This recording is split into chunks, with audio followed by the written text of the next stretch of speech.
In this video, we'll take a quick look at the AX3000 Wi-Fi 6 PCIe adapter from TP-Link, and we'll compare it to this old Wi-Fi 5 PCIe card to see whether or not this thing is worth it being 4 times more expensive. So this is the AX3000 Wi-Fi 6 card, and this one also has the Bluetooth 5.2. Here they claim that you can go from a maximum speed of 867 of the Wi-Fi 5 to a 2402 megabytes per second on this new Wi-Fi 6 card. So we'll test that out later. First we'll need to unbox this thing. So we have a manual, 2 antennas that can bend at a 90-degree angle, so they are compact. The PCIe card itself, a little mounting bracket for the back, a power cable that will need to plug between the PCIe card and the USB header on the motherboard in order to make the Bluetooth 5.2 work, and finally a driver in a CD format. Now taking a look at the PCIe card by itself.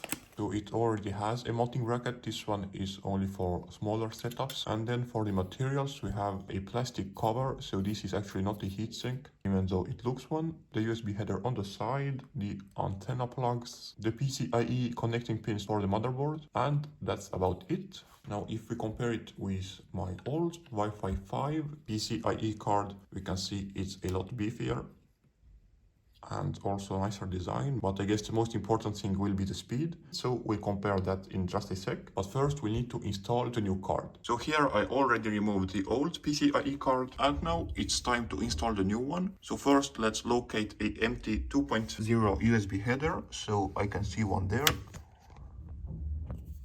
and plug the power cable into it. Second step will be to install the PCIe card, and so it will go in backwards, so that it's nicely in the PCIe slot there. I can now screw the card in place. And finally, let's give it some power. So here we have the internals taken care of. We'll now need to connect the antennas, or here I have a nice cable that I have connected to the antenna up here, as having the antenna right against the brick wall isn't the most practical solution. Reinstall the case, and we'll turn on the PC to see whether or not the installation was successful. Forgot the power back there. And so here we have the two drivers, so the Bluetooth and the Wi-Fi. So we start by that. Let's click OK. Next. So installation has been completed. And now I'm not going to show you this, but I can see my Wi-Fi here and I can log in. And we got a nice notification that this network uses Wi-Fi 6 for better coverage and performance. That's just like we want. We can also install the Bluetooth drivers the same way, nothing complicated there. And now it's time for the part we've all been waiting for, the speed test. So before, with the Wi-Fi 5 PCIe card, I had a speed of 36.5 down and 31.3 up with a ping of 5. And now it's time for the new speed test.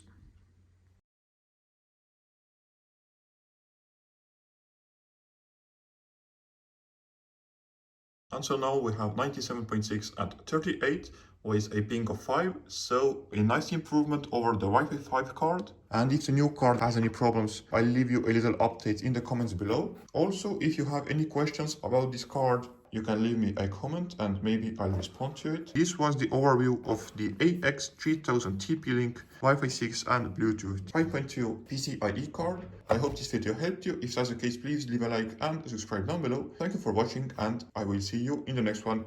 Bye bye.